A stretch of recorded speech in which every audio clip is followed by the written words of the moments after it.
Hello दोस्तों, नमस्कार। Welcome to this video. उम्मीद करता हूँ आप सब बहुत बढ़िया होंगे और आपकी तैयारियां बिल्कुल मस्त होगी। तो साथियों, आप जानते हैं मैंने आपके प्रीवियस ईयर क्वेश्चन के 55 प्रैक्टिस सेट करा दिए। जी हाँ, और टॉपिक वाइज मैटर पूरा प्रीवियस ईयर क्वेश्चन का सॉल्व करा दिया। अब चूंकि आप जानते हैं आपके जो एग्जाम्स अभी तक 6 हुए हैं और आने वाले जो एग्जाम्स होंगे उनके लिए सबसे ज़्यादा इंपॉर्टेंट है आपका previous year question.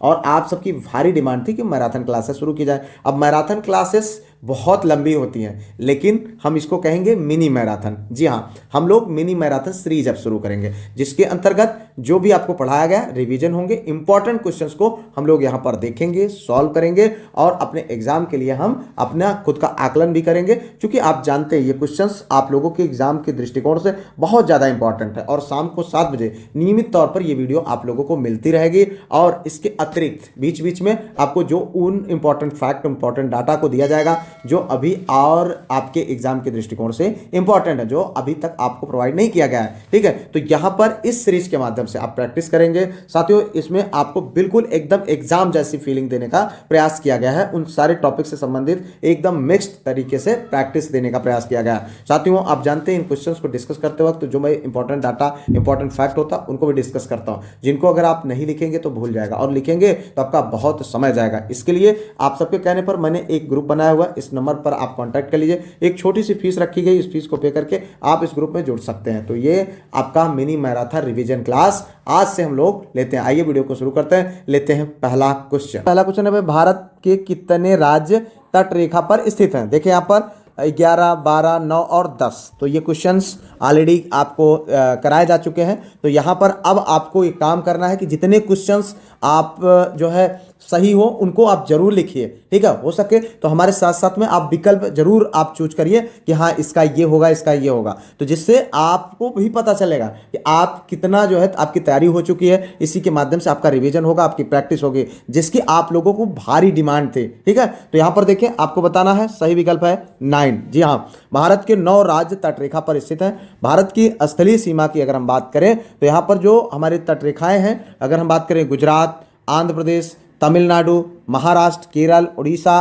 Karnataka, Goa और वेस्ट बंगाल, ये सब क्या है? ये जो है हमारे तटरेखा तटीय राज्य हैं। ठीक है, आगे बढ़ते हैं भैया। अगला क्वेश्चन यहाँ पर देखो, भारत अवस्थित है। ठीक है, ये देखो अक्षांश है और देशांतर। आपको बताना भाई कि कौन सा विकल्प सही है। तो आपने पढ़ा है और क्वेश्चंस पूछे जा सकते हैं, तो इसलिए इन पे बिल्कुल भी आपको लापरवाही करने की जरूरत नहीं है। तो यहाँ पर जो सही विकल्प है मित्र वो है आपका सी। ठीक है, ये वाला है आपका, यह विकल्प सही है। तो भारत विषुवत रेखा के उत्तर में 8 डिग्री 4 से 37 डिग्री 6 उत्तरी अक्षांशों तथा 68 डिग्री 7 से 97 डिग्री 25 पूर्वी देशांतरों के बीच अवस्थित है। ठीक है, कर्क रेखा 23 डिग्री 30 नॉर्थ में यानी उत्तर में लगभग मध्य से गुजरती है। भारत के उत्तर दक्षिण विस्तार की अगर हम बात करें तो 3214 किलोमीटर। पूर्व और पश्चिम विस्तार की अगर हम बात करें तो 2933 किलोमीटर। ठीक है, पूर्व एवं पश्चिम के विस्तार की अगर हम बात करें तो क्या है हमारी भारत की लंबाई? 2933 किलोमीटर। तो ये क्वेश्चन भी बन सकता है भाई।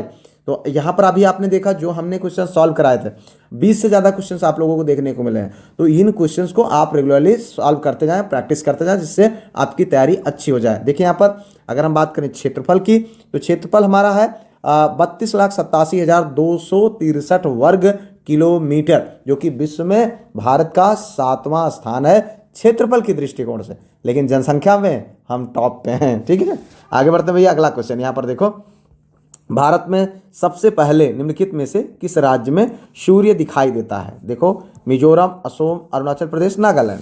तो ये आप सब जानते हैं। यहाँ पर जो सही विकल्प है वो है अरुणाचल प्रदेश। ठीक है, और भारत में सबसे पहले सूर्य अरुणाचल प्रदेश में दिखाई देता है। इसी के लिए अरुणाचल प्रदेश का जो नाम है अरुणाचल इसीलिए रखा गया है। ठीक है, सूर्योदय से ही।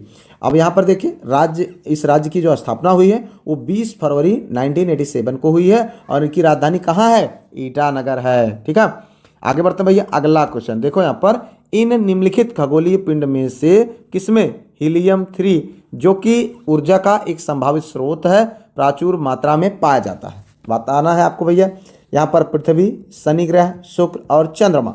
तो देखिए यहाँ पर जो सही विकल्प है मित्र वो है आपका बी यानी शनि ग्रह। ठीक है, शनि ग्रह सूर्य से दूरी के अनुसार छठा तथा आकार की दृष्टि से सौरमंडल का दूसरा सबसे बड़ा ग्रह है। ठीक है, नग्न आंखों से दिखने वाला यह सौरमंडल का अंतिम ग्रह है। ठीक है, इस ग्रह में हीलियम 3 और हाइड्रोजन प्रचुर मात्रा में पाया जाता है। अगर हम बात करें हीलियम 3 भविष्य का एक संभावित ऊर्जा स्रोत माना जाता है।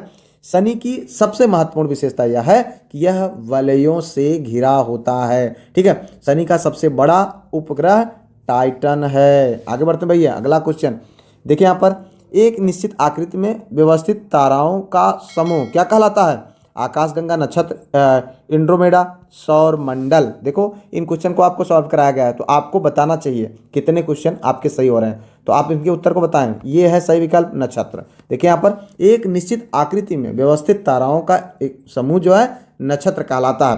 खगोल शास्त्र में आकाश में दिखने वाले कुछ चमकीले तारों का एक ऐसा समूह जो एक तल में स्थित दिखता है तारामंडल अथवा नक्षत्र कहलाता है। ठीक है, आगे बढ़ते हैं भैया, अगला क्वेश्चन यहाँ पर देखें, सूर्य ग्रहण कब होता है? देखें तो चतुर्थांश चंद्रमा के दिन, प्रतिपदा किसी दिन, पूर्णिमा को। ठीक है, तो यहाँ पर देखें जो सही विकल्प है मित्र वो आपको बताना है। सही विकल्प है आपका बी प्रतिपदा। ठीक है, क्या विकल्प सही है? प्रतिपदा, जिन्हें अमावस्या हम बोलते हैं।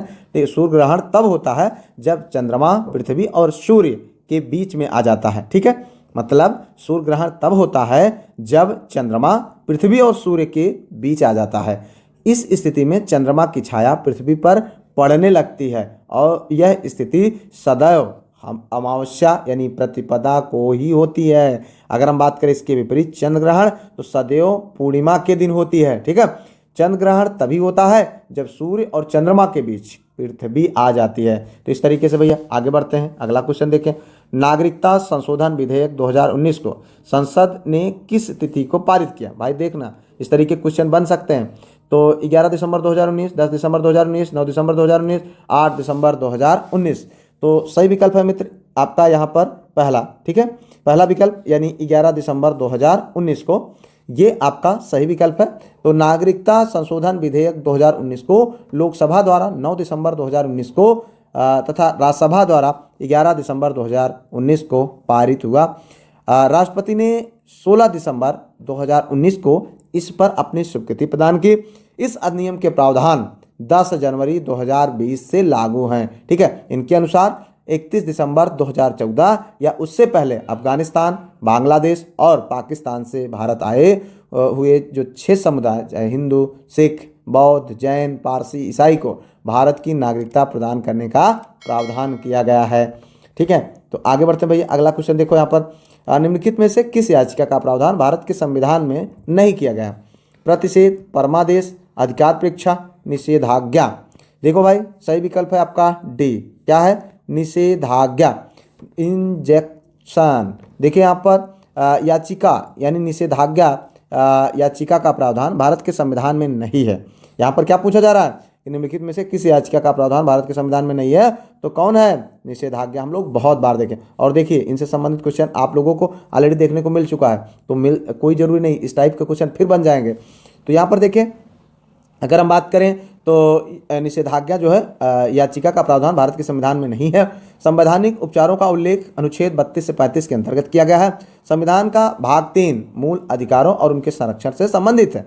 राज्य द्वारा यदि मूल अधिकारों का उल्लंघन होता है तो अनुच्छेद 32 के तहत उच्चतम न्यायालय में याचिका और अनुच्छेद 226 के तहत उच्च न्यायालय में याचिका डाली जाती है। अगर हम बात करें संविधान में उपलब्ध जो याचिकाएं हैं जैसे बंदी प्रत्यक्षीकरण, ठीक है, परमादेश और प्रेक्षण और अधिकार परीक्षा, ये सब जो है भारतीय संविधान में उपलब्ध याचिकाएं हैं, रिट हैं। ठीक है, आगे बढ़ते भैया, अगला क्वेश्चन देखो यहाँ पर, निम्नलिखित में से कौन सा मौलिक अधिकार विदेशी नागरिकों को प्राप्त नहीं है? विधि के समक्ष समानता, अभिव्यक्ति की स्वतंत्रता, प्राण एवं दैहिक स्वतंत्रता का अधिकार, शोषण के विरुद्ध अधिकार। देखो भाई ये सारे क्वेश्चंस आप लोगों के लिए बहुत ज़्यादा इंपॉर्टेंट है और ऐसे ही क्वेश्चन पूछा जाएगा, घबराइए नहीं। तो इनको आप रेगुलर बेसिस पर आप आराम से तैयार करते रहिए और आप निश्चित तौर पर ये मैं आपको इंसिस्ट करके कहना चाहता हूँ कि कितने क्वेश्चन आपके सही हो रहे हैं आप जरूर लिखें और आप अपना स्वयं का आकलन करें। इसी के लिए आपको ये रिवीजन कराई जा रही है, ठीक है। तो ये क्वेश्चंस बहुत ज़्यादा इंपॉर्टेंट। और हाँ, वीडियो को यार लाइक, शेयर, सब्सक्राइब, हाइप ये सब जरूर कर दिया करो, ठीक है। फिलहाल यहाँ पर देखें, अगर जो है जो सही विकल्प है वो है आपका बी। क्या है? अभिव्यक्ति की स्वतंत्रता, ठीक है। अभिव्यक्ति की स्वतंत्रता, अनुच्छेद 19 के अंतर्गत वाक और अभिव्यक्ति की स्वतंत्रता का अधिकार केवल भारतीय नागरिकों को प्राप्त है, विदेशी नागरिकों को यह अधिकार नहीं प्राप्त है। विदेशी नागरिकों को जो है कुछ अधिकार जैसे विधि के समक्ष समानता, प्राण व दैहिक स्वतंत्रता, शोषण के विरुद्ध अधिकार। अब इसको देख लीजिए, विधि के समक्ष स्वतंत्रता अनुच्छेद 14, ठीक है। प्राण व दैहिक स्वतंत्रता, ये जो पोर्शन है खास करके अनुच्छेद के जो शुरुआती 25-30 अनुच्छेद तक, ये बहुत इंपॉर्टेंट है। क्वेश्चन पूछा गया तो ये पूछा जा सकता है। प्राण एवं दैहिक स्वतंत्रता अनुच्छेद 21, ठीक है। शोषण के विरुद्ध अधिकार अनुच्छेद 23-24 है। तो ये आपका यहाँ पर सही विकल्प होता है। आगे बढ़ते भाई, अगला क्वेश्चन देखो यहाँ पर, केंद्र सरकार ने 8वें वेतन आयोग का अध्यक्ष किसे नियुक्त किया है? देखो बहुत इंपॉर्टेंट है भाई, अभी आपको नौकरी मिलने वाली है और 8वें वेतन आयोग का सबको बड़ा बेसब्री से इंतजार है। तो यहाँ पर जो सही विकल्प है उसको आपको बताना है। करंट अफेयर्स का क्वेश्चन है। यहाँ पर जो सही विकल्प है मित्र वो है आपका बी, रंजना प्रकाश देसाई। कौन है? रंजना प्रकाश देसाई। 28 अक्टूबर को 8वें वेतन आयोग के गठन से जुड़े टर्म ऑफ रेफरेंस यानी TOR को मंजूरी दे दी गई है। सुप्रीम कोर्ट की पूर्व जज न्यायमूर्ति जो है रंजना प्रकाश देसाई को आयोग का अध्यक्ष नियुक्त किया गया है। इनका सदस्य IIM बेंगलुरु के प्रोफेसर पुलक घोष और पेट्रोलियम एवं नेचुरल गैस मंत्रालय के सचिव पंकज जैन को बनाया गया है, ठीक है। तो ये आपके लिए इंपॉर्टेंट रहा। आगे बढ़ते भैया, अगला क्वेश्चन देखो यहाँ पर, भारतीय मानक ब्यूरो BIS के महानिदेशक कौन है? संजय गर्ग, प्रमोद तिवारी, प्रदीप शर्मा, तुषार पांडे। तो भाई आपको बताना है सही विकल्प। सही विकल्प है संजय गर्ग जी, ठीक है। तो ये देखो, ये भी करंट अफेयर का क्वेश्चन है। तो यहाँ पर आपको पूरे मिक्स क्वेश्चन आपको देखने को मिले, बिल्कुल एकदम एग्जाम जैसा। आपको बिल्कुल एग्जाम वाली फीलिंग हम यहाँ पर दिलाएंगे। आप बस रेगुलर बेसिस पर आप तैयारी करते रहिए, ठीक है। तो यहाँ पर जो सही विकल्प है क्या है मित्र, वो मैंने अभी क्या आपको बताया, यहाँ पर पहला विकल्प है यानी संजय गर्ग, सही है, ठीक है। तो संजय गर्ग केरल कैडर के 1994 बैच के IAS अधिकारी हैं। 1 नवंबर 2025 को उन्होंने यह पदभार ग्रहण किया। भारतीय मानक ब्यूरो यानी BIS यह भारत का राष्ट्रीय मानक निकाय है जो मानकीकरण, गुणवत्ता प्रमाणन और संबंधित गतिविधियों के लिए जिम्मेदार है। यह वस्तुओं और सेवाओं के लिए भारतीय मानक विकसित करता है, ठीक है। हॉल मार्किंग लागू करता है और उपभोक्ताओं के हितों की रक्षा करता है। इसका मुख्यालय नई दिल्ली में है, ठीक है। आगे बढ़ते हैं भैया, अगला क्वेश्चन देखो यहाँ पर, ये भी आपका करंट अफेयर का क्वेश्चन है। देखिए यहाँ पर, तो Hyundai motor India limited HMIL के पहले भारतीय मैनेजिंग डायरेक्टर MD और CEO कौन होंगे जो 1 जनवरी 2026 को पदभार ग्रहण करेंगे? देखिए यहाँ पर जो सही विकल्प है आपको बताना है, राकेश गर्ग, अजय अग्रवाल, विश्वनाथ प्रताप, तरुण गर्ग, ठीक है। तो यहाँ पर जो सही विकल्प है मित्र वो है आपका डी, कौन? तरुण गर्ग। देख लें यहाँ पर, जो तरुण गर्ग हुंडई जो कि दक्षिण कोरियाई कंपनी है, इसका भारतीय इकाई हुंडई मोटर इंडिया लिमिटेड 1996 में स्थापित हुई थी। इसके बाद से पहली बार जब मैनेजमेंट ने किसी भारतीय को MD और CEO चुना है। तरुण गर्ग इस पद पर 1 जनवरी 2026 को ज्वाइन करेंगे, ठीक है। आगे बढ़ते भैया, अगला क्वेश्चन देखें यहाँ पर, केंद्र सरकार ने देश का अटॉर्नी जनरल पुनः किससे नियुक्त किया है? R वेंकटरमणि, RK वेणुगोपाल, कपिल सिब्बल, रविशंकर प्रसाद। तो भाई आपको बताना है सही विकल्प। सही विकल्प है, ये भी करंट अफेयर्स का क्वेश्चन है भाई। तो यहाँ पर देखें सही विकल्प है आपका ये, कौन? R वेंकटरमणि, ठीक है। तो केंद्र सरकार ने वेंकटरमणि को 1 अक्टूबर 2025 से अगले 2 वर्ष के लिए जो है समय के लिए भारत के अटॉर्नी जनरल के रूप में नियुक्त किया है। 30 सितंबर 2025 को इनका कार्यकाल समाप्त हो गया था, लेकिन R वेंकटरमणि को पुनः अटॉर्नी जनरल नियुक्त किया गया है। उन्होंने 1 अक्टूबर 2022 को KK वेणुगोपाल की जगह ली थी, ठीक है। आगे बढ़ते लेते हैं अगला क्वेश्चन, भारत ने मिश्रित अर्थव्यवस्था की अवधारणा को निम्नलिखित में किसके अंतर्गत स्वीकार किया है? देखिए यहाँ पर, संविधान का निर्माण, द्वितीय पंचवर्षीय योजना, 1948 की औद्योगिक नीति, उपर्युक्त में से कोई नहीं। तो देखिए यहाँ पर भैया जो है देखिए कितना इंपॉर्टेंट, कई बार क्वेश्चन पूछा गया है। तो यहाँ पर जो सही विकल्प है मित्र वो है आपका बी, द्वितीय पंचवर्षीय योजना। जी हाँ, भारत में मिश्रित अर्थव्यवस्था की अवधारणा को द्वितीय पंचवर्षीय योजना के अंतर्गत स्वीकार किया गया है। मिश्रित अर्थव्यवस्था से तात्पर्य ऐसी अर्थव्यवस्था से है जिसमें निजी तथा सरकारी दोनों क्षेत्रों का सह अस्तित्व होता है। भारत में नियोजित अर्थव्यवस्था मिश्रित अर्थव्यवस्था पर आधारित है। प्रोफेसर जॉन मेनार्ड कीन्स को मिश्रित अर्थव्यवस्था का जनक माना जाता है। तो ये भी इंपॉर्टेंट है भाई, आपको इतना ध्यान देना चाहिए कि मिश्रित अर्थव्यवस्था का जनक किसे माना जाता है, तो प्रोफेसर जॉन मेनार्ड कीन्स को। ठीक है, आगे बढ़ते लेते हैं अगला क्वेश्चन। यहाँ पर देखिए अल्प विकसित अर्थव्यवस्था की सामान्यतः विशेषता होती है। देखें यहाँ पर प्रति व्यक्ति निम्न आय, ठीक है, पूंजी निर्माण की निम्न दर, निम्न आश्रितता अनुपात, तृतीय क्षेत्र में अधिक कार्यबल शक्ति का होना।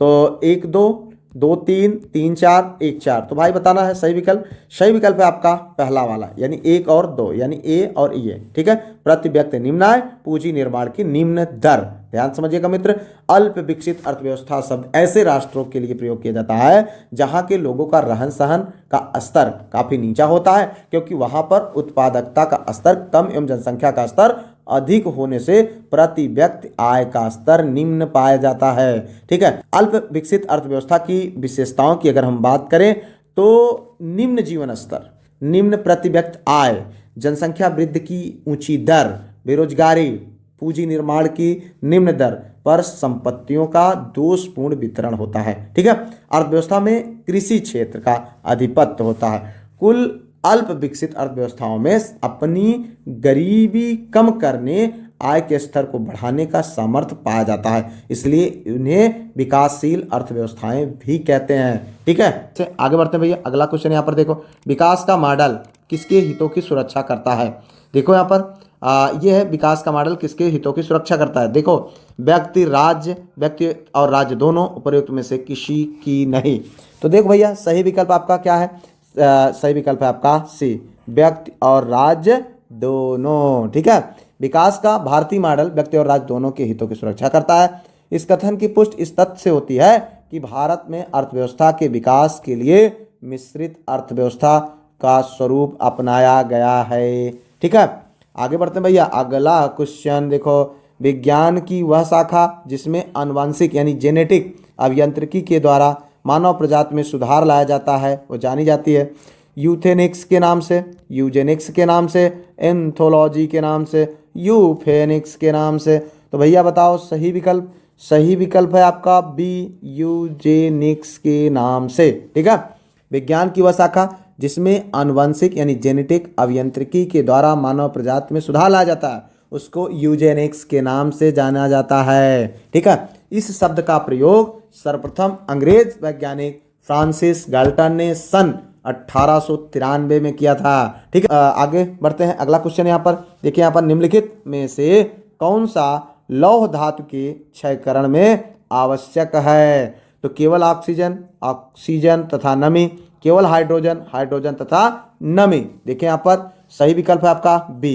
देखो यहाँ पर सही विकल्प क्या है, ऑक्सीजन तथा नमी। जब लोहा वायुमंडल में उपस्थित ऑक्सीजन और नमी के संपर्क में आता है तो लोहा इनके साथ क्रिया करके कुछ अवांछनीय यौगिक बना देता है और लोहे का क्षय होने लगता है। क्षय होने से लोहे का रंग बदल जाता है। इस प्रक्रिया को लोहे पर जंग लगना कहते हैं। ठीक है, तो इस तरीके से भैया आगे बढ़ते हैं। अगला क्वेश्चन देखो यहाँ पर, जब अधिक ऊंचाई पर वायुयान से आकाश को देखा जाता है तो वह दिखता है नीला, काला, सफेद, लाल। तो यहाँ पर भैया सही विकल्प है आपका बी। क्या है, बी, काला। ठीक है, अधिक ऊंचाई पर वायुयान से आकाश को देखने पर वह काला दिखता है क्योंकि वहाँ वायुमंडल का अभाव होता है। पृथ्वी से जब हम वायुमंडल के ऊपर सूर्य के प्रकाश का प्रकीर्णन ना होने के कारण अंतरिक्ष में आकाश का रंग काला प्रतीत होता है, जबकि पृथ्वी पर से आकाश को देखने पर वह नीला दिखाई देता है। ठीक है, क्योंकि सूर्य के बैंगनी व नीले रंग के प्रकाश की तरंग दैर्घ्य कम होती है जिसका वायुमंडल में मौजूद धूल आदि कणों द्वारा सर्वाधिक प्रकीर्णन हो जाता है। ठीक है, आगे बढ़ते लेते हैं अगला क्वेश्चन। फ्रांसीसी ईस्ट इंडिया कंपनी के संदर्भ में कौन सा कथन सही है, आपको बताना है सही कथन कौन है। ठीक है, तो यहाँ पर देखिए, फ्रांसीसी ईस्ट इंडिया कंपनी की स्थापना 1664 ईस्वी में हुई। भारत में प्रथम फ्रांसीसी फैक्ट्री पौंडीचेरी में स्थापित की गई। तो केवल दो, एक व दो, दोनों, ना तो एक ना ही दो। तो भैया बताओ सही विकल्प। सही विकल्प है आपका एक। क्या है? एक आपका जो है सही विकल्प है। तो एक के हिसाब से यानी केवल एक। ठीक है। लुई 14वें के मंत्री काल्वर्ट द्वारा 1664 ईस्वी में, कब? 1664 ईस्वी में फ्रांसीसी ईस्ट इंडिया कंपनी की स्थापना की गई।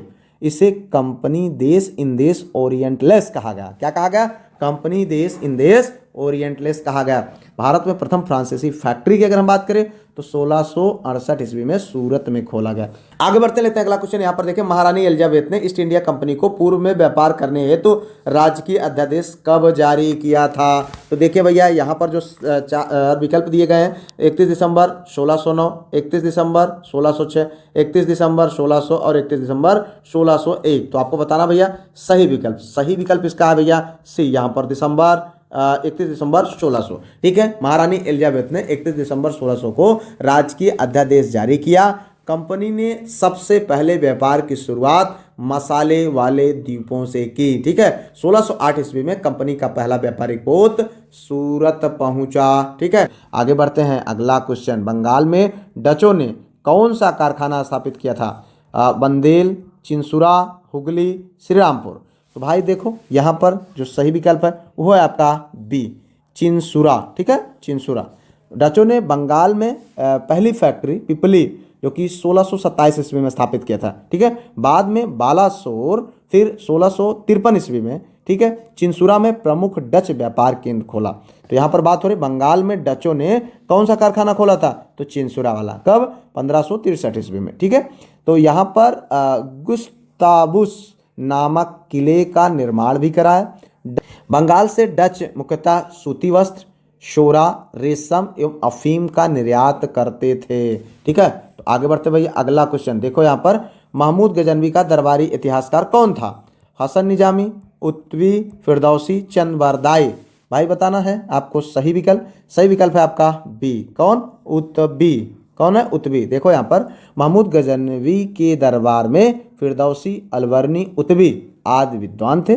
उत्वी महमूद गजनवी का दरबारी इतिहासकार था जिसकी पुस्तक तारीख यामनी। इसी पुस्तक में महमूद गजनवी के ज़्यादातर हमलों का उल्लेख मिलता है।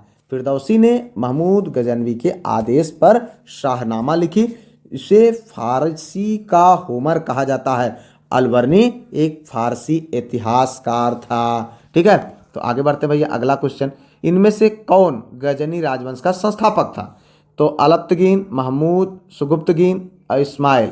तो भाई देखो यहाँ पर जो है सही विकल्प है आपका ये अलप्तगीन। देखो गजनी साम्राज्य का संस्थापक अलप्तगीन था। इसी का जो गुलाम सुगुप्तगीन जो बाद में गजनी के गद्दी पर बैठा। बाद में सुगुप्तगीन का पुत्र महमूद गजनवी अपने छोटे भाई इस्माइल की हत्या कर 1998 ईस्वी में गजनी साम्राज्य का शासक बन गया। ठीक है। अभी हम लोगों ने इसको बहुत ज़्यादा पहले ही नहीं, अभी हाल ही में इसको देखा था। महमूद गजनवी ने 1000 ईस्वी से लेकर 1027 ईस्वी के मध्य भारत पर 17 बार आक्रमण किया था। ठीक है। आगे बढ़ते भैया अगला क्वेश्चन। यहाँ पर देखो, निम्नलिखित में से किस क्षेत्र में पुरा पाषाण काल, मध्य पाषाण काल और नव पाषाण काल के अवशेष एक क्रम में पाए गए हैं? ठीक है। तो देखो यहाँ पर कश्मीर घाटी, कृष्णा घाटी, बेलन घाटी, गोदावरी घाटी। तो यहाँ पर देखें जो सही विकल्प है वो है आपका सी। क्या है? बेलन घाटी। ध्यान समझिएगा मित्र। बेलन घाटी विंध्य क्षेत्र एवं नर्मदा घाटी से पुरा पाषाण, मध्य पाषाण और नव पाषाण काल तीनों के अवशेष पाए जाते हैं। यहाँ पर शिकारी मानव सभ्यता से लेकर अन्नोत्पादक मानव सभ्यता के चिन्ह पाए गए हैं। ठीक है। जो किसी सभ्यता के क्रमिक विकास के श्रृंखलाबद्ध लक्षण है। उच्च पुरा पाषाण काल के सर्वोत्तम साक्ष्य यहीं से मिले हैं। ठीक है। आगे बढ़ते हैं भैया अगला क्वेश्चन। भारत सरकार द्वारा पर्यावरण संरक्षण अधिनियम कब पारित किया गया? 1972, 76, 81, 86। तो भाई बताना है सही विकल्प। देखो कितनी बार क्वेश्चन पूछा गया, इंपॉर्टेंट है। सही विकल्प है 1986। ठीक है। भारत सरकार द्वारा पर्यावरण अधिनियम 1986 में पारित किया गया था। पर्यावरण की सुरक्षा एवं पर्यावरण में सुधार करने के उद्देश्य से यह अधिनियम लाया गया। यह केंद्र सरकार को सभी प्रारूपों में पर्यावरण प्रदूषण को रोकने और देश के विभिन्न हिस्सों में विशिष्ट पर्यावरणीय समस्याओं से निपटने के लिए प्राधिकरण स्थापित करने हेतु अधिकृत करता है। इस अधिनियम को 26 भाग व 4 अध्यायों में बांटा गया है। भारत सरकार ने वर्ष 1972 में भारतीय वन्य जीव संरक्षण अधिनियम पारित किया था, जिसका उद्देश्य वन्य जीवों के अवैध शिकार पर रोक लगाना था। ठीक है, तो आगे बढ़ते हैं भैया। अगला क्वेश्चन देखो, उत्तर प्रदेश दिवस किस तिथि को मनाया जाता है? 23 जनवरी, 25 जनवरी, 24 जनवरी, 26 जनवरी। तो भाई बताओ सही विकल्प। यहाँ पर सही विकल्प है आपका क सी। ठीक है, 24 जनवरी। ठीक है, तो उत्तर प्रदेश प्रतिवर्ष जो है 24 जनवरी को अपना उत्तर प्रदेश दिवस मनाया जाता है। 24 जनवरी 1950 को संयुक्त राज्य का प्रांत का नाम बदलकर उत्तर प्रदेश किया गया था और 2000 हम बात करें यहाँ पर 18 में पहली बार आधिकारिक रूप से यह मनाया जाना प्रारंभ हो गया। आगे बढ़ते भैया। अगला क्वेश्चन देखो यहाँ पर, 2011 के जनगणना प्रतिवेदन के अनुसार भारत में प्रति वर्ग किलोमीटर जनसंख्या का घनत्व है 372, 362, 382, 325।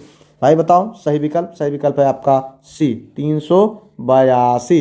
देखिए यहाँ पर जनसंख्या घनत्व पर अर्थात प्रति वर्ग किलोमीटर में रहने वाले व्यक्तियों की संख्या, जनसंख्या जो है जनगणना 2011 में कुल जनसंख्या घनत्व 382 प्रति वर्ग किलोमीटर था। ठीक है, अगर हम जनसंख्या घनत्व की बात करें तो जनसंख्या घनत्व बराबर स्थान विशेष की कुल जनसंख्या, स्थान विशेष का कुल क्षेत्रफल। आगे बढ़ते रहते अगला क्वेश्चन, निम्नलिखित में से किस राज्य में चावल का सर्वाधिक उत्पादन होता है? उत्तर प्रदेश, पश्चिम बंगाल, पंजाब और आंध्र प्रदेश।